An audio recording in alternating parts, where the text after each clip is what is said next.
30 ideas for Dublin City Council. Idea number, and that is to zone more industrial land for housing around Dublin City. As the city has grown in population and size, it's taken in areas which previously would have been seen as peripheral or on the edge of the city.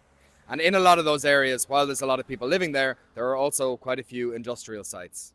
City council zoning, where they say what kind of building should take place on a site, often reflects what its current use is. So even in relatively central locations like here in Kilmainham, you'll find areas that are still zoned exclusively for light commercial or light industrial use. Now, simply rezoning a site doesn't mean that the business has to change or has to stop or anything like that, but it simply means that the land can be used in the future for housing.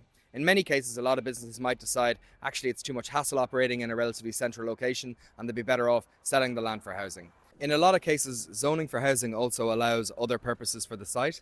So if you have a good, thriving commercial use for a site, but perhaps you want to redevelop the building or develop the space to allow for housing as well as that, zoning would allow for that. But I don't think the zoning system should be getting in the way of housing that could go in on a viable site. All of the example sites in this video are ones which are less than 10-minute cycle away from Heuston Station, and they're all on one stretch of road. In many cases, some of them might not be suitable for housing. That's fine, we can look into the individual specifics of them. But the core principle should be that the City Council should be allowing housing on more sites that are suitable for it. Councillors have the ability to vote as part of the development plan on how land is zoned, and I think we should be more aggressive in our approach and more explicitly pro-housing in our approach to sites like this.